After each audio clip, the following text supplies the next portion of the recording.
আসসালামু আলাইকুম ওরহমতুল্লাহ। আজ শরহে বেকায়ের তৃতীয় ক্লাস। আজকের ক্লাসের মধ্যে আমরা আলোচনার উদ্দেশ্য নিয়েছি যে হাযা হাল্লুল মাওয়াজিল মুলাকাত থেকে নিয়ে পুরা মুকদ্দমাটা শেষ করে কিতাবুত তাহারাতের আগ পর্যন্ত চলে যাওয়ার জন্য আমরা ইচ্ছা করেছি। আল্লাহ তাআলা যদি তৌফিক দেন তাহলে যতটুকু সম্ভব আলোচনা করার চেষ্টা করব। হাযা হাল্লুল মাওয়াজিল মুলাকা, এখান থেকে বাক্যটা মূলত পূর্বের বাক্যের মাকুলা। আমরা যদি আগের পৃষ্ঠায় একটু লক্ষ্য করি তাহলে আগের পৃষ্ঠার মধ্যে এখানে লেখা আছে ইয়াকুরুল আব্দুল মুতাওয়াসসির আল্লাহ তাআলা ওসিলা বাড়তি বান্দা উবাইদুল্লাহ ইবনে মাসউদ ইবনে তাজুশ শরিয়া বলে। সে কি বলে সেই মাকুলাটা এখান থেকে শুরু হচ্ছে। তিনি বলতেছেন হাযা হাল্লুল মাওয়াজিল মুলাকা, এই কিতাবটা মানে এই শরহে বেকায়া কিতাবটা জটিল জায়গাগুলো সমাধান। কোন কিতাবের জটিল জায়গা সমাধান করবে? বিকায়াতুর রিওয়া ফি মাসাইল হিদায়া, এই মতন কিতাবটির জটিল জায়গা সমাধান। এখন এই কিতাবটি দ্বারা মুশারুন ইলাইকুম দিয়ে গেছেন, তাহলে এই কিতাবটি দ্বারা শরহে বেকায়া থেকে গেছেন। যদি শরহে বেকায়া লিখিত অবস্থায় থাকেন তাহলে সরাসরি শরহে বেকায়ার দিকে দিতে হবে। আর যদি এই কিতাবটি শরহে বেকায়া তিনি লিখে না থাকেন তাহলে তার স্মৃতিতে মা হাজারা ফি যিহন ওই দিকে চলে গেছে। স্মৃতিতে যা আছে সেই কাইফিয়তের দিকেই হাজার মুশারুন ইলাই ফিরেছে। আর হাল্লুল মাওয়াজিল মুলাকা, হাল্লুন শব্দটা হাল্লা হল্লুভাবে নাসরান থেকে আসছে, অর্থাৎ গিরা খোলা, গিট খুলে ফেলা। রশি দিয়ে জীবন্য বিভিন্ন গিট দেয়, গিট খোলার জন্য হাল্লুন শব্দটা ব্যবহার হয়। আর হাল্লুন শব্দটা যেহেতু একটা মাজদার, তো মাজদার আমরা জানি তিনটা ভাবে ব্যবহার করা যায়। মাজদার ইসমে ফাইলের অর্থে ব্যবহার করা যায়, ইসমে মাফুলের অর্থে ব্যবহার করা যায়, হাসিলে মাজদার হিসেবেও ব্যবহার হয়। তাহলে এখানে তিনটা অর্থে যদি আমরা অর্থ করি তাহলে তিনটা অর্থই দেখি শুদ্ধ হয়।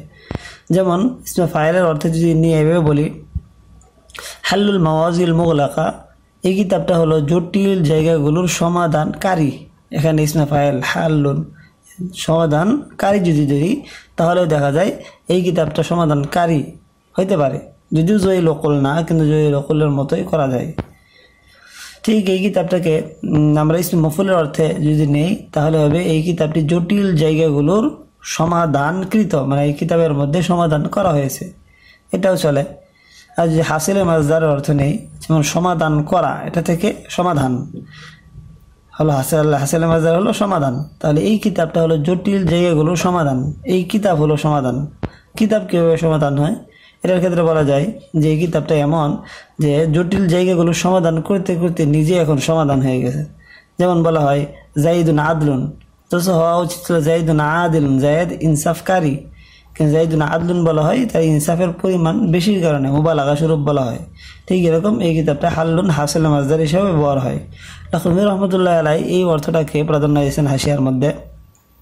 যদিও তিনি ইসমে মফুলের অর্থটা উল্লেখ করে নাই, ইসমে ফাইলের অর্থটা তোলার জন্য শুরুতে একটা জু শব্দ মাহজুব রেখে অর্থ করতে বলছিলেন।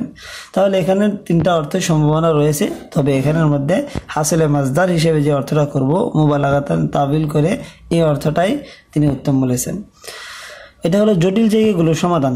জটিল জায়গাগুলোর সমাধান তো আমরা বলতেছি এভাবেই, অন্যথায় শাব্দিক করতে হয়। এটা হলো জটিল জায়গাগুলো খুলে দেই, মানে এখানে হাল্লুন অর্থ খোলা, আর এটা হলো গিরা দেওয়া। তাই গিরা দেওয়া এখানে মূলত জটিল জায়গা, জটিল মাসালাগুলোকে তিনি গিট দেওয়ার সাথে উকুদ বা গিট দেওয়ার সাথে তিনি তাসবিহ দিয়েছেন। তাহলে জটিল মাসালাগুলোকে গিট দেওয়ার সাথে এই যে মাওয়াজিল মুলাকাকে তিনি উকুদ বা গিট দেওয়া জাতীয় গিরা দেয় এমন জিনিসের সাথে তাসবিহ দিয়েছেন।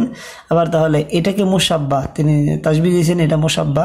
তাহলে যেইগুলো উকুদের সাথে তাসবিহ দিয়েছেন ওই উকুদগুলো মুসাব্বা বিহি তাসবিহ দিয়ে, তাহলে মুসাব্বা বিহিকে উল্লেখ করে নাই, এই জন্য ইস্তিআরায়ে কেনায়া হয়েছে, ইস্তিআরায়ে কেনায়া বলে। আর এখানে হাল্লুন শব্দটা মুনাসেব কি? জটিল জায়গাগুলো সমাধান হইলে মোটামুটি মিলে, কিন্তু হাল্লুন শব্দটা মুনাসেব হলো ওই মুসাব্বা বিহির।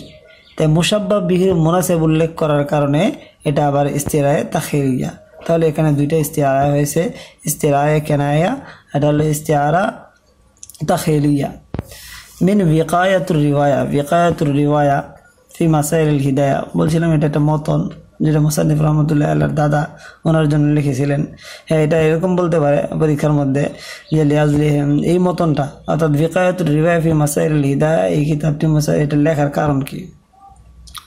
লেখার কারণ কি ওই যুগ হিসাবে ওই সময় তিনি মতন লেখার একটা বেশি প্রচলন ছিল। এবং উলামায়ে কেরাম বহু খেদমত করে গেছেন।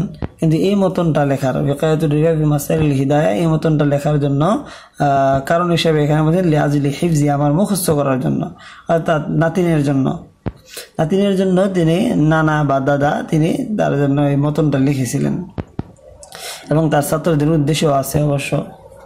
তাহলে বিকায়াতুর রিওয়া, বিকায়া ওয়াকা একইভাবে জরবাজরুব থেকে আসে, লফিফে মাফরুক রক্ষা করা। আর রিওয়ায়াত মানে বর্ণনা, রাওয়ায় আরবি, এটাও জরবাজরুব থেকে, রাওয়ায় আরবি লফিফে মাকরুন। রিওয়ায়াত দ্বারা কি উদ্দেশ্য? বিকায়াতুর রিওয়ায়াতকে সংরক্ষণ করা। যদি শাব্দিক অর্থ নেই, পুরাটা তো কিতাবের নাম, যদি আমরা রিওয়ায়াত নেই উদ্দেশ্যে ফি মাসাইলিল হিদায়া, হেদায়ার মাসালাগুলোর রিওয়ায়াত মানে আবু হানিফা থেকে, আমাদের হানাফি মাযহাব থেকে যে রিওয়ায়াতগুলো আছে সেগুলো সংরক্ষণ সম্বন্ধে। মাসাইলুল হিদায়া, হেদায়ার মাসালা প্রসঙ্গে। হেদায়া কি? হেদায়া হলো বিদায়াতুল মুবতাদির একটি সরা, হেদায়া কিতাব যেটা আমরা পড়াই, 4 খণ্ডের কিতাবটি হানাফি মাযহাবের প্রসিদ্ধ একটি কিতাব। আল্লাতি, এখান থেকে তারপরে বলতেছেন এটা মূলত আল্লাতি আল হিদায়ার কার এটা সিফত, এটা এখানে হেদায়া চলে গেছে, মাসাইল চলে গেছে, রিওয়ায়াত চলে গেছে, বিকায়াত চলে গেছে, এই আল্লাতি কার সিফত? তাহলে এখানে লেখা আছে সিফাতুন লিল বিকায়া। তাহলে এখান থেকে যে আওসাফগুলো বর্ণনা করবেন এটা হেদায়ার আওসাফ না, মূলত শরহে বিকায়ার গুণাবলী। যে অর্থাৎ আল্লাতি, যেই বিকায়াতুর রিওয়ায়া কিতাবটি মানে যে মতনটি আল্লাহ ফাহাদ জাদ্দি লিখেছেন আমার দাদা, অথবা জাদ্দুন শব্দ জাদ্দে ফাসেদা এবং জাদ্দে সহিহার ক্ষেত্রে ব্যবহার হয়, দাদা নানা উভয়ের ক্ষেত্রে ব্যবহার হয়। তাই এখানে যারা দাদা উদ্দেশ্যে নিয়েছেন তারাটাও উদ্দেশ্যে নিলে এই শব্দ দ্বারা আদায় করা সম্ভব, যারা নানা উদ্দেশ্যে নিয়েছেন তাদের উদ্দেশ্যও এই শব্দ দ্বারা করা সম্ভব। ও উস্তাজি, এবং আমার উস্তাদ কাকে বলে? উস্তাদ বলা হয় যার ছাত্র হয়, যার কাছে ইলম অন্বেষণ করা হয়। হাশিয়ার মধ্যে এমনটাই বলছেন, উস্তাদ বলা হয় যার ছাত্র থাকে, যার কাছ থেকে মানুষ ইলম হাসিল করে, যাকে বলা হয় উস্তাদ। মাওলানা আল আযম, মহান মাওলানা আল আযম, এটা একটু গুরুত্বপূর্ণ। 11 নম্বর মাওলানা শব্দের মধ্যে আসে যে মাওলানা শব্দটার অর্থ কি, মাওলানা অর্থ কি, এবং মানুষকে মাওলানা, মৌলভী এগুলো বলা যাবে কিনা। এটা মাওলানা শব্দটা মুকদ্দমার 2 জায়গাতে আসছে, এখানে মাওলানা আর এখানে আল মাওলা, এই 2 নামে এখানে আসছে। আর দুটোর মধ্যে এক একটা হাসিয়া আছে, 11 নং হাসিয়া আছে, এটার মধ্যে 19 নং হাসিয়া আছে। তাহলে মাওলানা শব্দে 11 নং হাসিয়ার মধ্যে আমাদের কি লিখছেন? 11 নং হাসিয়াটা এখানে মাওলানা আল আযম আল মাওলা ইউতলাকু আলা মাআনিন, মাওলা শব্দটা বিভিন্ন অর্থের উপর ব্যবহার হয়। আলা মা ফাসসালাহু মুহাম্মদ ইবনে আবি বকর রাজি, তিনি তার জাওয়াহিরুল কোরআনের মধ্যে উল্লেখ করেছেন। মিনহা, সেই অর্থগুলোর মধ্যে একটা হলো ওয়ালিউল ইনসান, মানুষের অভিভাবক, আল কায়েম বি উমুরিহি, মানুষের কাজ আঞ্জামদাতা, আর নাসের সাহায্যকারী, আল মালিক, আল্লাযী হুয়া আওলা বিশাই, আর যে জিনিস সব জিনিসের মধ্যে উত্তম হয় ওটাকেও মাওলা বলে। এখন বলতেছি এখানে কোন উদ্দেশ্য মুরাদ? মাওলানা দ্বারা এখানে কোন অর্থটা উদ্দেশ্য? এখানে বলতে ওয়াল কুল্লুহা হুনা মুহতামালুন, এখানে যতগুলো অর্থ বললো এই সবগুলো অর্থ এখানে সম্ভব। আমরা এখান থেকে যেহেতু 19 নম্বর হাসিয়ার মধ্যে মাওলা নিয়ে আরেকটু গুরুত্বপূর্ণ আছে, এখানে আমরা পাইলাম মাওলা শাব্দিক অর্থ পাইলাম, এই জায়গায় মাওলা অর্থ কি নিতে পারি সেটাও নিতে পারলাম। আমরা এখানে অভিভাবক অর্থটা কায়েম বি উমুরি এটা অর্থটা করেছিলাম, মাওলানা আযম মহান, মাওলানা মহান অভিভাবক। আর এখান থেকে মাওলা, এখানেও বলা যাবে মাওলা শাব্দিক অর্থ কি, মাওলা শব্দটার অর্থ কি এবং মাওলা শব্দ দ্বারা এখানে উদ্দেশ্য কি, এবং মাওলা শব্দটা মৌলভী এবং মৌলানা শব্দ ব্যবহার করা যাবে কিনা। তাহলে 19 নম্বর হাসিয়াটা এখানে আমাদের আল মাওলা হাযাল লফজ ইয়াহইয়া লিমানিন, বিভিন্ন অর্থে আসে। আল মুআতিক, এটা হলো আজাদকারী, যিনি আজাদ করেন কাউকে তাকেও মাওলা বলা হয়। আল মুআতাক, যাকে আজাদ করেন গোলাম তাকেও মাওলা বলা হয়। আর নাসির, সাহায্যকারীও বলা যায়। আল হাফেজকে বলা যায়। আল মুহিব্বু, প্রিয়জনকেও বলা যায়। সাইয়্যিদ, সর্দারকে, ওয়া গায়রি যালিকা, বিভিন্ন অর্থে মাওলা শব্দের ব্যবহার আছে। বিহাদিল মানিল আখির, এই শেষ অর্থগুলোর দ্বারা ইউকালু ফি হাক্কিল উলামা মাওলানা মৌলভী, উলামাদের ক্ষেত্রে মাওলানা এবং মৌলভী শব্দটা ব্যবহার করা হয়। হ্যাঁ, গত বছর বা তার পূর্বে পরীক্ষার মধ্যে আসছিল। তাই এটা খেয়াল রাখবো শেষ অর্থগুলোর দ্বারা, যেমন শেষ অর্থ মোতাক মোতিক না, এই দুইটা ছাড়া বাকি অর্থগুলো যেগুলো আছে এগুলো দিকে ইঙ্গিত করছেন যে নাসের সাহায্যকারী, বলতে পারে মাওলাল মুআল্লিফু। এখন যদি আমরা এখান থেকে অর্থ মিলাই, নাসের অর্থ ধরে মাওলাল মুআল্লিফু সাহায্যকারী, সাহায্যকারী লেখক, মাওলাল মুআল্লিফু লেখা যায়, বা সর্দার লেখক। আমরা বলছিলাম সম্মানিত লেখক, সম্মানিত অর্থটা নিছি। সম্মানিত অভিভাবক থেকেও এবং সাহায্যকারী বিভিন্ন অর্থ থেকে জিমনি একটা অর্থ নেওয়া যায়। তাহলে আমরা এখান থেকে বললাম যে কোন অর্থটা উদ্দেশ্য, এখানে ওই কয়েকটা পরের যে কয়েকটা অর্থ আছে সেই অর্থগুলো নেওয়া যায়। মোতিক মোতাক এই দুইটা অর্থ ছাড়া বাকি অর্থগুলো নেওয়া যায়, যেহেতু এখানে কেউ আজাদ করতেও আছেন না, আবার কাউকে আজাদ করা হচ্ছেও না। মাওলানা আল আজম, তাহলে ওলামায়ে কেরামকে মাওলানা মৌলভী বলা যায়। এছাড়াও শরীয়তে বিভিন্ন মাওলা বা মৌলভী উল্লেখ করার বিভিন্ন আছে, যেমন রাসূল সাল্লাল্লাহু আলাইহি ওয়াসাল্লাম বেলাল রাদিয়াল্লাহু তাআলাকে বলছিলেন যে মাওলানা বা সাইয়্যিদি, যে আমাদের মৌলানা বেলাল, আমাদের মৌলানা বেলাল আমাদের সর্দার। তাহলে ব্যক্তির ক্ষেত্রে বললে এখানে কোনো দূষণীয় না। তো অনেকে এই শব্দগুলো নিয়ে খুব বাড়াবাড়ি করেন, ঝামেলা করেন। যেমন অনেকে বলে কোরআন শরীফ, কোরআন শরীফ বলা যাবে না, কোরআনকে শরীফ বলা যাবে না, কারণ কোরআনের মধ্যে কোরআনুল কারীম আসছে, কোরআনুল মাজিদ আসছে, কিন্তু কোরআন শরীফ তো আসে নাই। তাহলে নাম যেটা আল্লাহ তাআলা আছেন ওইটাই রাখা। হ্যাঁ, অবশ্যই আমরা বলি যে কোরআনে কারীম বা কোরআনে মাজিদ আল্লাহ তাআলা যেগুলো বলতেছেন এগুলো বলা একবারে কোরআন থেকে বলা খুব ভালো, ঠিক আছে, কিন্তু অন্যগুলো বলা যাবে না, বলা গুনাহ হবে। এইগুলো স্পষ্ট বলা যাবে না। কেন? কারণ ভাষার মধ্যে যদি অর্থটাই মূল লক্ষণীয় হয়, যেমন আমরা আল্লাহ তাআলাকে যারা উর্দু ভাষাভাষী আছেন তারা খোদা বলেন। হ্যাঁ, যদিও ইখতিলাফ আছে, কিন্তু খোদা যদি একমাত্র প্রকৃত ইলাহের জন্য ব্যবহার হয় তাহলে এতে নিলে কোনো সমস্যা নাই। ঠিক আমরা যে কোনো একটা ব্যক্তিকে যদি বলি যে আলেম জায়েদ, এই যে আলেম বলতেছি তাকে, বা অন্য কোনো আমরা প্রশংসায় গুণে ভূষিত করতেছি, তাহলে অর্থটাই মূল উদ্দেশ্য হয়। ঠিক শরীফ শব্দটা ভদ্র সম্ভ্রান্ত অর্থে ব্যবহার হয় আরবি ভাষায়, কিন্তু আমাদের উপমহাদেশের মধ্যে শরীফ সম্মানিত অর্থে ব্যবহার হয়। তাই কোরআনের ক্ষেত্রে শরীফ আর মাজিদ প্রায় একই অর্থ। মাজিদের যে অর্থ সম্মানিত, আমাদের উপমহাদেশ শরীফের এই অর্থেই ব্যবহার হয়। যেহেতু অর্থগুলো প্রায় কাছাকাছি বা অর্থগুলোর মধ্যে বেশ একটা পরিবর্তন নাই, তাই কোরআনের ক্ষেত্রে শরীফ শব্দটা যুক্ত করলেও এমন কোনো কারাহাত এটার মধ্যে আসবে না, যেটা নিন্দনীয়, এরকম কোনো কারাহাত আসবে না। মাওলাল আজম উস্তাজ উলামা ইল আলম, বিশ্ব উলামায়ে কেরামের উস্তাজ বলছিলাম ওইটাই। উলামা উল আলম, বিশ্ব উলামায়ে কেরামের উস্তাদ তিনি কীভাবে বলেন? বিশ্ব উলামায়ে কেরাম আগে পরে তো অনেক আছেন, তাহলে বলা যায় যে এগুলো তার জামানার দিকে নিসবত করে বলছেন, যে ওই জামানার মধ্যে উলামায়ে কেরামদের মধ্যে সর্দার উস্তাদ ছিলেন। বুরহানুল শরিয়াতি ওয়াল হকের দিন, যিনি বুরহানুল শরিয়াত, বুরহান মানে বুরহুন শব্দ থেকে আসছে, অর্থাৎ জামানায়ে তাওয়িল, দীর্ঘ জামানাকে বুরহান বলা হয়। বুরহান অর্থ শরিয়তের দলিল পেশ করা। আর শরিয়াত, হক, দিন, তিনটা শব্দ। শরিয়ত, হক, দিন। শরিয়ত মানে মাশরুআত, শরিয়ত সম্মত বিধানকে শরিয়ত বলে, অর্থাৎ আমাদের জন্য যে সমস্ত বিধান নিয়ে আসছেন সবগুলোকে আমরা শরিয়ত বলতে পারি।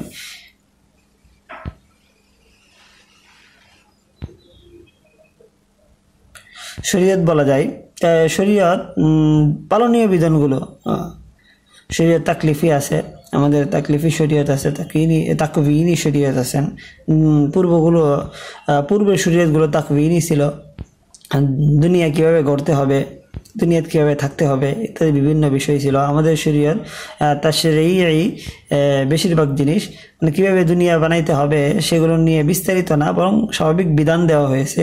আর আমাদের শরিয়তগুলোর মধ্যে বিভিন্ন আহকাম, ইবাদত সংক্রান্ত বিষয়গুলো নেওয়া হয়েছে বেশি। তো এই শরিয়ত শব্দটা আমাদের শরিয়তে বেশির ক্ষেত্রে এটা আহকামের ক্ষেত্রে ব্যবহার হয়। হক শব্দটা সত্য, কথা, কাজ এগুলোর ক্ষেত্রে ব্যবহার হয়, এবং আল্লাহ তাআলার নামের ক্ষেত্রেও হক ব্যবহার হয়। দিন শব্দটা কি? দিন শব্দটা অনেক বিভিন্ন অর্থে শাব্দিক অর্থে ব্যবহার হয়, যেমন জাযা, প্রতিদানের অর্থে ব্যবহার হয়, তোয়াত, অনুগত্যের অর্থে ব্যবহার হয়, বিভিন্ন অর্থে ব্যবহার হয়। কিন্তু দিন এমনি পারিভাষিক দিন মানে আল্লাহ তাআলার মনোনীত ধর্মকে দিন বলে। মনোনীত ধর্ম যেটাই হোক, হ্যাঁ, আল্লাহ তাআলার একটা এরকম না, বরং যে কোনো মনোনীত সংবিধান যে আছে ওইগুলোকে দিন বলা যায়। যেমন লাকুম দীনুকুম ওয়ালিয়া দিন, ওইটার মধ্যে লাকুম তোমাদের দিন, তোমাদের কর্মফল তোমাদের, আমাদের কর্মফল আমাদের।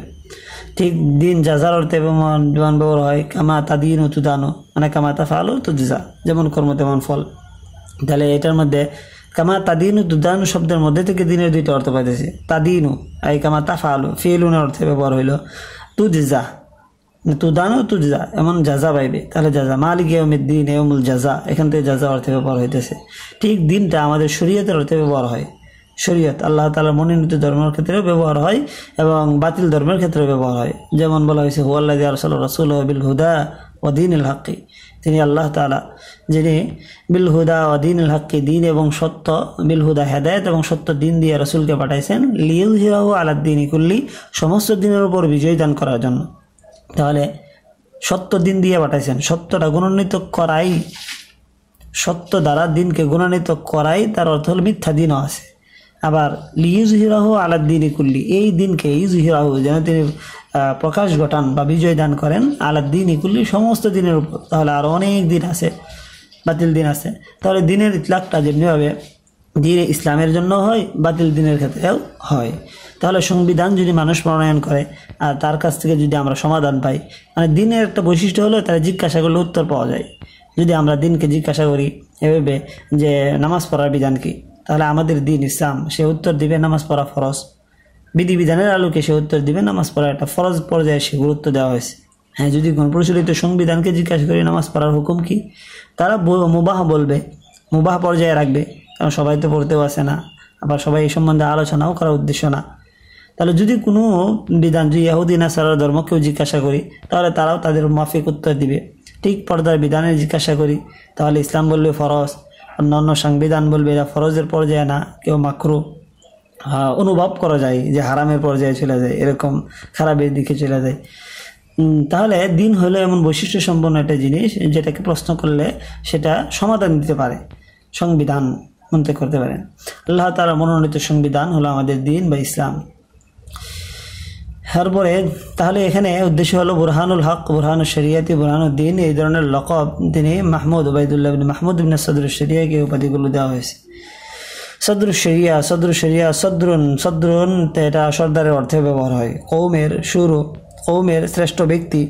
সদরুন হলে কৌমের সদরুল কৌম, আমরা বললেন সদরে, সদরুল মজলিস, আজাল, আফজাল, এই ধরনের মজলিসের শ্রেষ্ঠ ব্যক্তির ক্ষেত্রে এই শব্দ ব্যবহার হয়। ঠিক সুদূর থেকে এটার মুশতাক হতে পারে। যখন সুদূর থেকে এটাকে মুশতাক ধরবো আমরা, সুদূর মানে আত্মপ্রকাশ করা। এখান থেকে মাসদার শব্দটা আমরা যে ব্যবহার করি, যেখান থেকে বিভিন্ন ফেইল ইসমি মুশতাক বের হয়, ওইটাকে আমরা যেহেতু মাসদার বলি, মাসদার সুদূর ও মাসদার থেকে আসছে, নাসর আনসুর থেকে। তাহলে এখানে সদরুল শরিয়া যদি আমরা সুদূরুন থেকে আনি, তাহলে শরীয়ত থেকে বহির প্রকাশিত এমন জিনিস, অর্থাৎ তিনি মানুষের সাথে এমনভাবে মিশতেন যে কেমন যেন ওই মানুষের থেকে তিনি মিশার কারণে তাকে সুদূর এই ধরনের একটা লকব দেওয়া হয়েছে। অথবা তিনি যেহেতু কৌমের মধ্যে শ্রেষ্ঠ, এই জন্য সদরুল শরিয়া লকব দেওয়া হয়েছে। এনার মূল নাম হলো আহমদ। তিনি হলেন এদিকে মাহমুদ, আবার ওইদিকে আমর, এই দুইজনের পিতা। সদরুল শরিয়া আকবর বা সদরুল শরিয়া আউয়াল, এই দুইটা লকবের মধ্যে অন্য সদরুল শরিয়া আমাদের লেখক শরীফ কায়ের মুসান্নিফের নাম থেকে ওনাকে আলাদা করা হয়। জাযাউল্লাহু আন্নী, আল্লাহ তাআলা তাকে জাযা দান করুক, বিনিময় দান করুক। যিনি কর্মফলকে বিনিময় বলে, জাযা আজিজ রবাইজরু থেকে আল্লাহ তাআলা আমার পক্ষ থেকে এবং সমস্ত মুসলমানদের পক্ষ থেকে, সমস্ত মুসলমান বলছেন, মুমিন বলেন নাই, কারণ যেন সবাইকে শামিল করে নেই, মুসলমানটা ব্যাপক।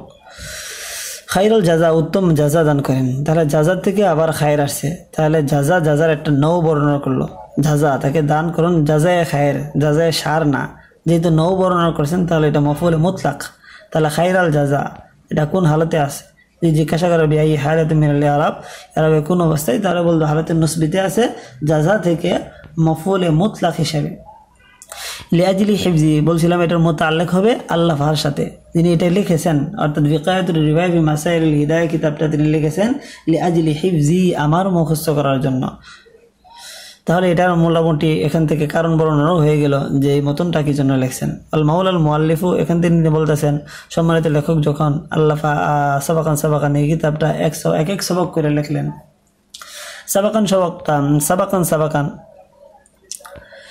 সাবাক দুইটা ফাতা দিয়ে পড়তে হয়, সাবাকান জবর দিয়ে পড়তে হয়। সাবাক শব্দের মূল উৎপত্তি হলো প্রতিযোগিতার ময়দান। যখন ঘোড়াকে দৌড়ানোর জন্য প্রতিযোগিতা দেওয়া হয় তখন বলে সাবাক, প্রতিযোগিতা।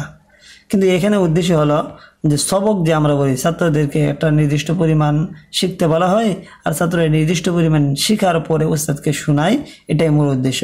তাহলে এইখানে হাসিয়ার মধ্যে এই সবক আছে আল মারুফ হওয়া, এখানে উদ্দেশ্য আল মারুফ হা হুনা আল মুরাদু বিহি হা হুনা মা হু আল মারুফ, তার উদ্দেশ্য হলো যা আমাদের নিকট পরিচিত, আর তাকে ওয়া হুয়া এখানে হাসিয়ারা চলে গেছে, দেখেন সদের মাথা ছোট্ট করে দেওয়া, তো এটা এখানে মিকদার মা ইয়াকরাউ তিলমিজ হাজরাতা উস্তাজিন কুল্লা ইয়ামিন, ওই পরিমাণ ইয়াকরাউ তিলমিজ যা ছাত্র পড়ে হাজরাতা উস্তাজিন উস্তাদের সামনে কুল্লা ইয়ামিন প্রতিদিন উস্তাদের সামনে যা পড়ে এটাকে আমরা সবক বলি। তাহলে এখানে হলো ওই সবকটা উদ্দেশ্য, প্রতিযোগিতা উদ্দেশ্য না। তাই মুসানিফ রহমতুল্লাহ যখন এক সবক পরিমাণ তিনি লিখতেন ও কুন্তু আজরি, আমি তখন চলতে থাকতাম, যারা আজরি এই মাসা এমসি অর্থে ব্যবহার হয়েছে, এটা আশিয়ার মধ্যে এখানে আছে যে তিনি চলতে থাকতেন ময়দানে হিফজি মুখস্থর ময়দানে তলাকান এক এক চক্কর দিয়ে। তারা আজরি এখানে একটা যেহেতু ইস্তিআরা হয়েছে, ইস্তিআরা তিনি নিজেকে ঘোড়ার সাথে তুলনা করতেছেন যে আমি ঘোড়ার মতো প্রতিযোগিতার ময়দানে কি চক্কর দিয়ে চলতেছিলাম আজরি, তাহলে নিজেই হলেন মুসাব্বাহ, আর মুসাব্বাহ বি হলো ফারাস বা ঘোড়া, তাহলে তিনি চলতেছিলেন। তাহলে এখানে মুসাব্বাহ বিকে যেহেতু হজফ করে দেওয়া হয়েছে তাহলে এটাও ইস্তিআরা কেনায় হয়েছে। আর এখানে আজরি যারা আবার তলাকান যারা আমি চলা চক্কর দিয়ে চলা, এটা যেহেতু ঘোড়ার কাজ মানে ঘোড়ার মুনাসেব, তাহলে মুসাব্বাহ বিহির মুনাসেব উল্লেখ করছেন, তাই এটা ইস্তিআরায়ে তাখাইলিয়া হয়েছে, ইস্তিআরায়ে তাখাইলিয়া। ময়দানে হিফজি মুখস্থর ময়দানে অল্প অল্প করে তালাক এক এক চক্কর দিতেছিলাম। তাই তলাকান শব্দটা মূলত তলাকান যেভাবে হরকত দেওয়া আছে মাঝখানে হরকত দিয়ে এরকমই হবে। তলাক শব্দটি সৌথ অর্থে ব্যবহার হয়, সৌথ যেমন কাবা শরীফ তোয়াফ করতে গেলে চতুর্দিক থেকে মানুষ যে চক্কর দেয় ওই চক্করগুলোকে বলা হয় সৌথ, বা সফা মারা যে চক্কর দেয় ওটাকেও সৌথ বলে। তাহলে এক এক চক্কর দিতেছিলেন। হাত্তা ইত্তাফাকা ইতমাম ও তালিফ, এক পর্যায়ে তার লেখা সমাপ্তি মিলে গেল মা ইতমাম হিফজি আমার মুখস্থের সাথে মিলে গেল, একটু সময় তো অবশ্যই হয়েছে, অল্প সময়কে তিনি ধরেন নাই। পরে ইন্তাসারা বাদুন্নসাখ, ও এখানে একটা ছোট্ট আলোচনা ছুটে গেছে, কুন্তু এই যে কুন্তু যে আছে এই কুন্তুটা অকুন্তু মাওলাল মুআল্লিফুল আম্মা আল্লাহ সাবাকান এখান থেকে তরকিবি অবস্থান যদি নেই আমরা, এটা লাম্মা একটা শর্ত। যখন তিনি সবক এক এক সবক করে লেখছেন ওয়াকুন্তু, তখন তো এখানে মেলানো যায় না, যখন থেকে তখন যদি হয় এখানে মানে লাম্মা এটা শর্তে যদি এটা যাজা হইতো তাহলে এই জায়গার মধ্যে ওয়াও থাকতো না। তাহলে এখানে ওয়াও আসার অর্থ কি, ওয়াওটা কি হিসাবে আসছে? কেউ বলছেন এখানে আল্লাহ সাবাকান এক এক সবক করে লেখছেন আর এখানে ওয়াওটা ওরা আতফের অর্থে যাচ্ছেন, আর কেউ এটাকে নিয়েছেন ওয়াবে হালিয়ার অর্থে, এবং মুসানিফ রহমতুল্লাহ এটাকে প্রাধান্য দিয়েছেন ওয়াবে হালিয়ার অর্থে নেওয়ায় অর্থের জন্য সুন্দর হয়। তো যখন এটাকে অল্প সবক অল্প করে তিনি লিখেছেন এমত অবস্থায় যে আমি মুখস্থর ময়দানেও চক্কর কাটতেছিলাম, তাহলে এটা ওয়াবে হালিয়া নিলাম, কিন্তু লাম্মার যাজা তো এখনো আসে নাই। তারপরে দেখেন হাত্তা ইত্তাফাকা ইতমামে তালিম ইন্তাসারা, এই যে ইন্তাসারা যে আছে এটাই মূলত হয়েছে লাম্মা এর যাজা। তাহলে এর আগে থেকে মিলাইলে অর্থ হয় যখন তিনি অল্প করে লিখতেছিলেন এমন অবস্থায় যে আমি মুখস্থের ময়দানে অল্প চক্কর দিতেছিলাম, এক পর্যায়ে তার লেখার সমাপ্তি আমার মুখস্থের সাথে মিলে গেল। যখন এই ঘটনা হলো তখন ইন্তাসারা বাদান নুসাখি, কিছু নুসখা ছড়ায় গেল, কিছু নুসখা মানে আমরা যেগুলো কপি করি বিভিন্ন কপি, এই কপিগুলো বিভিন্ন দেশে ছড়ায় গেল, বিল আতরাফ বিশ্বের বিভিন্ন প্রান্তে ছড়ায় গেল। এটা ছড়ানোর কাইফিয়ত এটাও হইতে পারে যে তিনার থেকে ছাত্ররা কপি করছেন, সেগুলো নিয়ে বিভিন্ন জায়গায় চলে গেছেন, তিনি দরজ দিয়েছেন, বিভিন্ন সময় সংশোধন করছেন।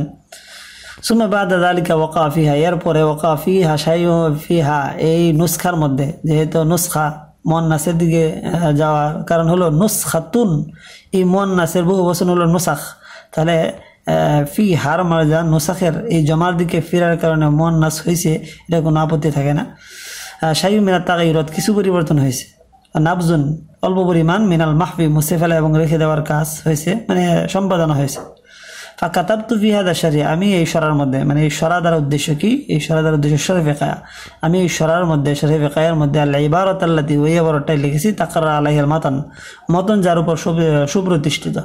মতন একটা শব্দ, সরা একটা শব্দ, সরা মতন এগুলো কাকে বলে? সরা মতন নিয়ে যে আলোচনাটা এটা মূলত 9 নম্বর হাসিয়ার মধ্যে আছে, যে আলোচনাটা হলো এরকম যে যদি কেউ সংক্ষিপ্তভাবে কোনো গ্রন্থ রচনা করে, সংক্ষিপ্তভাবে যদি কোনো কিতাব লেখে, যে কিতাবের মধ্যে মূল মাসালাগুলো উদ্দেশ্য থাকে এবং যেগুলোর সাথে সংক্ষিপ্ততার বিচার করা হয়, তখন ওইটাকে মাতান বলে। আমরা মুখে মুখে মতন বলি, কিন্তু মূল শব্দটা যে মাতানুন এরকম হয়। মাতান সুলবুল হাইওয়ান এর অর্থে ব্যবহার হয়, বাল কবিউল মাতিন শক্তিশালী অর্থে মতন শব্দটা ব্যবহার হয়। মতন তাহলে যেই বলতেছিলাম, যেটার মধ্যে, যেই কিতাবের মধ্যে মূল মশলাগুলো থাকে এগুলোর সাথে সংক্ষিপ্ততার বিচার করা হয় সেটাকে বলে মতন। যদি সংক্ষিপ্ততার সাথে সাথে যদি কিছু ওইটার মুনাসেবাতে কিছু শাখা মশলা ওইখানে নিয়ে আসে এবং শাখা মশলাগুলো যদি নিয়ে আসে ওই কিতাব তাকে তাহলে ফতোয়া বলা হয়। মানে আমরা যে কিতাবগুলো কি করি সেগুলোর মধ্যে 3 প্রকার কিতাব ভাগ করা হয়েছে হাসিয়ার মধ্যে, মতুন, সরা, ফতোয়া। মতুন, সরা, ফতোয়া। মতন বলা হয় যেগুলো মূল মশলার সাথে জরুরত পরিমাণ মূল মশলা এর সাথে অতিরিক্ত সংক্ষিপ্ততার বিচার করা হয়, এটা হলো মতন। পক্ষান্তরে যেটার মধ্যে অতিরিক্ততার সাথে কিছু অতিরিক্ত শাখা মুনাসেব শাখা মশলা আলোচনা করা হয়, বিভিন্নটি বেশি মশলা আলোচনা করা হয়, তাকে বলে ফতোয়া। আর এটার মধ্যে যদি মাকসাদ থাকে যে মতনটাকে শুধু হল করা, মতনটাকে যদি হল করা উদ্দেশ্য থাকে এবং অন্য কিতাব হল করা উদ্দেশ্য না থাকে, এবং এটার সাথে সাথে যদি মতনটা সে বহন করে নিয়ে আসে, যেমন শরীফ একায়া কিতাবটা, এই যে এই কিতাবটা, এটার সাথে সাথে কিছুক্ষণ পরে পরে মতন থাকবে, দাগ দেওয়া রেখা দেওয়া অংশ থাকবে। এই রেখা দেওয়া যে অংশটা আছে তাহলে মতনবাহী সরা, মতনবাহী সরাটাকে এটাকে আমরা বলি যে সরা বলতে যেটা বোঝায় এটা হলো এটা যার সাথে মতন থাকে। তা মতন হামেল করে নিয়া, মতনকে তার বক্ষে ধারণ করে যে ব্যাখ্যা করা হয় তাহলে এটাকে বলা হয় সরা। আর পক্ষান্তরে মতন ধারণ না করে যদি এটার ব্যাখ্যা করা হয়, যেমন হাসিয়াগুলো পৃথকভাবে রাখা হয়, যেমন ওমদাদুর রিওয়ায়া এই হাসিয়াটা আলাদাভাবে লেখা হয়েছে, পরবর্তীতে এখানে বসানো হয়েছে, তাহলে মতন বহন না করে যদি সরাটা আলাদাভাবে একটা একটা করে করা হয় তাহলে ওইটাকে বলা হয় যে হাসিয়া বা তালিক। হাসিয়া বা তালিক বলা হয়। ছোট্ট আলোচনাটা অতিরিক্ত ফায়দার জন্য বলা হয়েছে। তাহলে ইবারত আল্লাতি ওই ইবারতটা উল্লেখ করছেন তাকাররা আলাইহাল মাতান, যার উপর মতন সুপ্রতিষ্ঠিত, লিতাগাইরুন নুসাকিল মাকতুবাতি ইলা হাদান নামাতি, এই পর্যায়ের লিখিত নুসখাগুলো পরিবর্তন হওয়ার কারণে। বলে আব্দুল জয়ীফ লাম্মা শাহাদা, তাহলে এইখানে কোন মতন উল্লেখ করছেন এটাও বলে দিয়েছেন, সম্পাদিত সর্বশেষ সম্পাদিত যে মতনটা আছে শরীফ একায় ওই মতনটা উল্লেখ করছেন, যার কারণে অন্য কোনো ছাত্র যদি তারা শরীফ একায়ের মতনটা যে লেখকের অন্য কোনো ছাত্র নিয়ে আসে তার তুলনায় আমাদের লেখক যেটা লেখছেন এটা নির্ভরযোগ্য বেশি, কারণ এটা সম্পাদিত। বলে আব্দুল জয়ীফ লাম্মা শাহাদা ফি আকসির নাসি কাসারান, এখান থেকে দুর্বল বান্দা দ্বারা নিজেকে উদ্দেশ্য নিয়েছেন, এখান থেকে আলোচনা করবেন যে তিনি মুখতাসরুল বিকায়া এই কিতাবটা এই মতনটা কেন লেখছেন, এটার ওয়াজহে তালিফ মুখতাসরুল বিকায়া। বলে আব্দুল জয়ীফ লাম্মা শাহাদা ফি আকসির নাসি কাসালান, দুর্বল বান্দা যখন অধিকাংশ মানুষের মধ্যে অলসতা লক্ষ্য করলো, কাসালান যেহেতু নসব বিশিষ্ট তাই জিজ্ঞাসা করতে পারে এটা ইয়ারাবের কোন মহলে আছে, তাহলে আমরা বলবো এটা শাহাদা থেকে মফরে আছে। শাহাদা লক্ষ্য করলেন অধিকাংশ মানুষের মধ্যে কাসারান অলসতা তিনি লক্ষ্য করলেন। হিফজিল বিকায়া, বিকায়া মুখস্থ করা থেকে, মানে বিকায়াতুর রিওয়ায়া ফি মাসাইরুল হিদায়া এই মতনটা যেটা তার দাদা বা নানা লিখেছিলেন, এটা মুখস্থ করতে যখন মানুষের অলসতা দেখলেন তখন তিনি মুখতাসরুল বিকায়া লেখছেন, যেগুলোর মধ্যে মুস্তামিলান আলা লাবুদ্দালি তলবুল ইলম, তলবুল ইলমদের জরুরি বিষয় সমৃদ্ধ থাকবে। এবং সাথে সাথে এটাও বলতেছেন যে আমি এই সরার মধ্যে, মানে শরীফ একায়া যে কিতাবটা লিখতেছেন এই সরার মধ্যে, এই মুখতাসারের মধ্যে যেহেতু মুখতাসার সংক্ষিপ্ত, এটার মধ্যে কিছু জটিল বিষয় আছে, এটার জটিল বিষয়গুলো তিনি সমাধান করবেন এই সরাটার মধ্যে। তাহলে শরীফ একায়া কিতাবটা মূলত 2টা কিতাবের সরা হলো, এটা বিকায়াতুর রিওয়ায়া মতনের সরা হলো, আর এদিকে মুখতাসারুল বিকায়া এরও সমাধান হলো। তাহলে এই 2টা কিতাব আমরা কোথায় পাইব, যে মূলত আমাদের মুসান্নিফ রহমতুল্লাহ আলাইহি বিকায়াতুর রিওয়ায়া যে মতনটা আছে ওই মতনটাই তার কিতাবে দাগ দেওয়া এবারতে আনবেন, আর মুখতাসারুল বিকায়া যেই জায়গাগুলো আনবেন তাহলে সেগুলোর মধ্যে বলবেন ওয়াফিল মুখতাসার, যে মুখতাসারের মধ্যে এইরূপ আছে, এরকম একটা শব্দ অতিরিক্ত বইলা মাসালা বর্ণনার শেষে দিয়ে ওয়াফিল মুখতাসার বইলা তিনি মতনটা একটু আইনা তারপর একটু সমাধান করে দেবেন। তো এটার জন্য আলাদা কোনো দাগ দিয়ে এবার তিনি কায়েম করবেন না, বরং এটা ওয়াফিল মুখতাসার বইলা এই 2টা সমাধান করবেন পরে ইনশাআল্লাহ, যদি আল্লাহ তাআলা চান। ফলে ওয়াকাদ কানাল ওয়ালাদুল আযু, এখান থেকে বলতেছেন শরহে বেকায়া মূলত কিনে লেখছেন ওয়াজহে তালিফি শরহে বেকায়া, শরীফ কায়া কেন লিখছেন? যদিও শরীফ কায়া আগের থেকে বলা হইতেছে তিনি লিখবেন, লেখার দাওয়াত দিচ্ছেন এবং কিভাবে লিখছেন এটা পদ্ধতি বলতেছেন, কিন্তু এখানে শরীফ কায়ার মূল কারণ বলতেছেন ওয়াকাদ কানাল ওয়ালাদুল আ'আজ্জু মাহমুদ, আর আমার প্রিয় ছেলে মাহমুদ বারাকাতুল্লাহ মাজরাহু, আল্লাহ তাআলা তার কবরকে ঠান্ডা করুক বা তার শয্যাস্থলকে ঠান্ডা করুক, বা হিফজিল মুখতাসার, এই মুখতাসার মুখস্থ করার পরে। তাহলে বলস ছাত্রদের জন্য তিনি বলছিলেন যে এটা লেখছেন, যেহেতু তিনি লেখছেন, ভালো করে লেখছেন, তাই প্রথমে তিনি তার ছেলেকে, মাহমুদ নামক তার ছেলেও আছে, যিনি তার দাদা বা নানার নামও মাহমুদ, এদিকে আবার হিফজুল মুখতাসর, তাহলে মুখতাসর তার ছেলেকে মুখস্থ করাইছিলেন। করানোর পরে মুবালিগান, বারবার সে আবেদন করতেছিল ফি তালিফি শরীল বেকা, শরীফ বেকায়া লেখার জন্য। কীভাবে কেউ বিহাইছু, এমনভাবে শরীফ বেকায়া লেখার জন্য তান হাল্লু মিন্নু মুগলাকাতুল মুখতাসর, যাতে মুখতাসরের জটিলতাগুলো সমাধান হয়ে যায়। তাহলে মাহমুদ তার ছেলেও আবেদন করতেছিল শরীফ বেকায়েরই সরা লিখতে, যেহেতু একটা গ্রহণযোগ্য কিতাব, কিন্তু সাথে সাথে যেন মুখতাসরুল বেকায়ার সমাধান হয়ে যায়। মুবালাগান শব্দটা আরবের কোন মহলে আছে? এটা মূলত এই যে এখানে কানা যে আছে, কানার ইসিম হলো আল ওয়ালাদুল আ'আজ্জু মাহমুদ ইবনে বারাদাল্লাহু মাজজাহু, এইখানে কানার ইসিম সবগুলাই, শুধু মাঝখানে বারাদাল্লাহু মাজজাহু জুমলায়ে মুতারিজা হিসেবে আসছে। তা কানাল ওয়ালাদুল আ'আজ বাদা হিফজিল মুখতাসার, এতটুকু জুমলা, এগুলো হবে কানার ইসিম, আর মুবালাগান হবে কানার খবর। মুখতাসার ফাশারাতু ফি ইসাফি মারামি, আমি তার মনোবাঞ্ছনা পূর্ণ করার জন্য কাজ শুরু করে দিলাম। ফাতাওয়াফাহুল্লাহ, আল্লাহ তাআলা তাকে ওয়াফাত দান করলেন। কাবলা ইতমামি, সরা পূর্ণ করার পূর্বে। ফালবা মুলু মিনাল মুস্তাফিদিন মিন হাদাল কিতাব, তাই এই কিতাব থেকে ফায়দা হাসিলকারীদের নিকট আমার আশা, আল্লাহ ইয়ানসাহু, যেন তারা তাকে ভুলে না যায়, ফি দুআইমুল মুস্তাজাব, তাদের কবুলকৃত দোয়ার মাঝে। আমাদেরকে তিনি আল্লাহ ওয়ালা মনে করছেন, এই জন্যই মুস্তাজাব দোয়া মনে করে আমাদের কাছে দোয়া চাচ্ছেন। আল্লাহ তাআলা তার উদ্দেশ্যের মধ্যে বরকত দান করুক। ইন্নাহু মুয়াসসিরুল লিসিয়াব ওয়াল ফাতিহুল মুগলাতিল বায়াব, নিশ্চয় আল্লাহ তাআলাই হলেন সকল জটিলতার সমাধানকারী এবং সমস্ত বন্ধ দরজার উন্মুক্তকারী। এগুলোর মধ্যে ইস্তিআরা আছে। আজ এই পর্যন্তই। আল্লাহ তাআলা রহম হলে সামনে আবার পরবর্তী কিতাবুত তাহারা থেকে আলোচনা করাবে ইনশাআল্লাহ। আসসালামু আলাইকুম।